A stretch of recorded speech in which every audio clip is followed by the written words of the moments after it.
I thought about when I was laying in bed last night, where do we think we're going to fish? There's no place at southern lakes, you know, that are good in October. And I thought, you know, if it's on Eufaula, I hope we fish by the dam. Because I've spent like 4 days in October the last 2 years on that end of the lake. Once we pulled out of here and heading down the road here in the park, there's a main highway out there. You either go right or you go left. You go right, you're going up the river. If you go left, you're going to the lake. You know, we're taking off right now. We just left the hotel. I don't know where we're going. You know, Lake Eufaula is right here. When we left the hotel and we hung a left, start heading south, I like that section of the lake better. So going that direction, I had a feeling that we were going to be on the lower end of the lake. Honestly, we just kept driving and driving and driving, and I was beginning to think, I was like, we're not going to Eufaula, we're going somewhere different. Always a little mystique in the morning before the competition.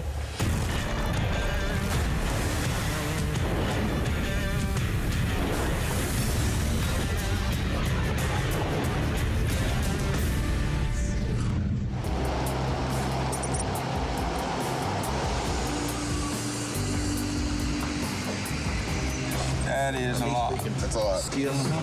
Well, I mean, that's, yeah, okay. All right. Yes, sir. Randy White is typically the map guy. They've hired him on here to, you know, hand out maps in the morning. He's a nice guy. I mean, he'd probably make a pretty good water boy, too. Good morning, Mark. All right, here we are. We're giving you a lot of water. It's a giant zone.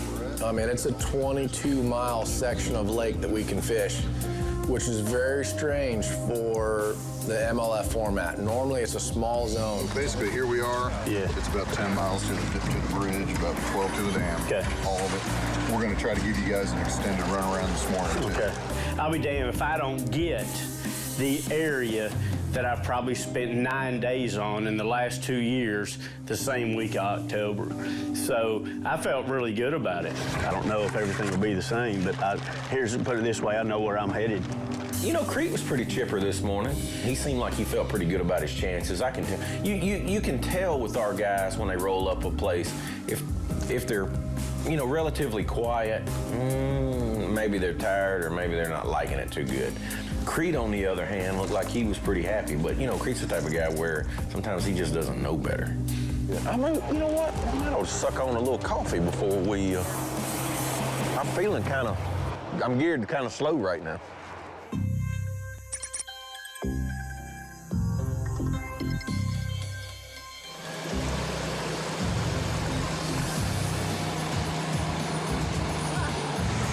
You know I'd talk to you anytime. Oh, you're so sweet.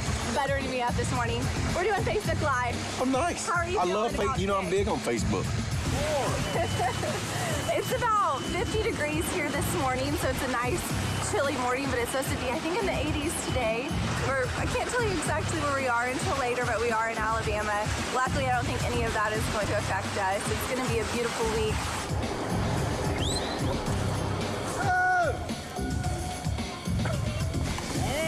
Have fun, start fishing at 7:30.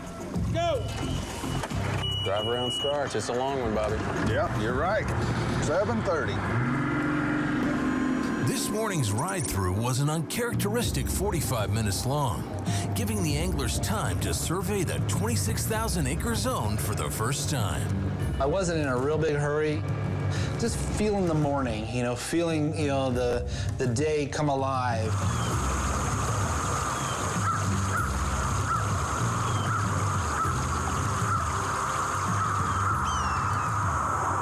You know, so many tournaments I run just by my gut.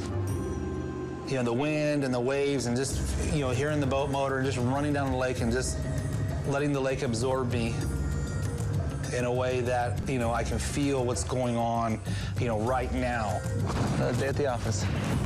So I was just waiting for all those voices to come and say, oh, you need to fish over here, or this looks good, or that looks good, or try this, that. And so that's how the whole morning, the first 45 minutes of me running down the lake was just getting to know Lake Eufaula again.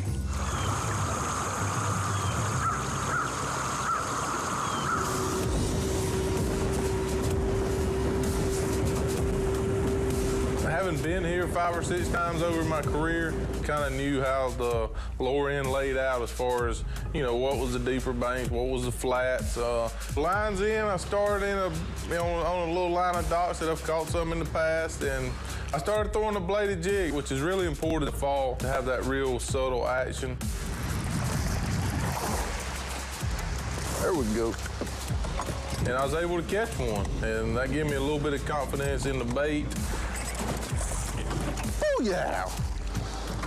That's what I was fishing for. That kind of set the tone. That put me in the lead, and anytime you're in the lead, you kind of fish more relaxed, and it just makes the day go by a lot less stressful.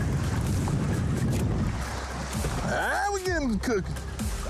Then on the very next dock, I caught another one. I'm thinking, well, this ain't gonna be too bad. I'm gonna be able to get me a few bites. 5 hours later, I'm still looking for a bite.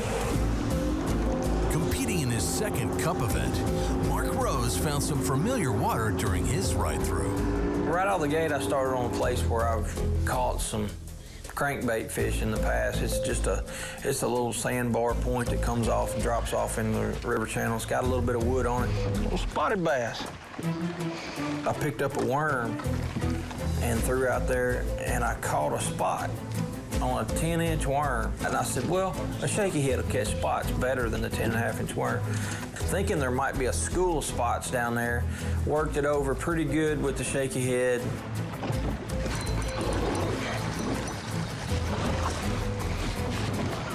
When you know you got spots and largemouth, and you know keepers are pretty crucial, it's hard to beat old Strike King shaky head. A couple more casts and we're done with this spot. I saw a roadbed on my graph. It was kind of at the mouth of this big creek, and so I just went down the roadbed with a Carolina rig, Strike King 6.5-inch finesse worm, and I missed one. So I spun back around. I only had a few minutes to go, and threw a crankbait out there, and I caught a keeper spot there. While Rose adjusted to the crankbait at the end of period 1, Got me a little keeper spot. former Cup champion Kelly Jordan had a hunch about it from the start. Water's clear, clear.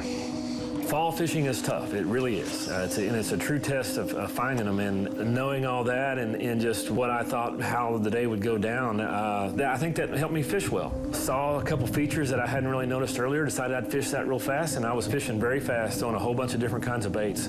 Okay, the reason I started here is because we have wind hitting a tight, the contour lines are tight right here, so there's deep water real close to this grass. But the grass was beautiful.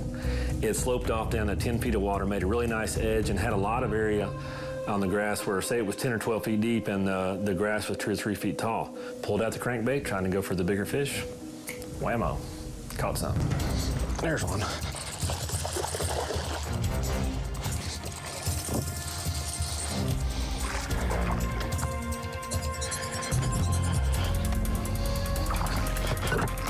Yes, sir. I found a pretty special area, and as the day progressed, I started figuring out what I had found and being able to milk it for what it's worth. Yeah, baby. What I did was fish as fast as I could, trying to cover as much water as possible, because in the fall, they're maybe not biting very good, but when you find them, you start catching them, and they're usually grouped up in a school. That's just one thing in the fall. Into period 1, lines out. Well, tickled to death to catch what I have caught. You know, I feel like I have something to build on.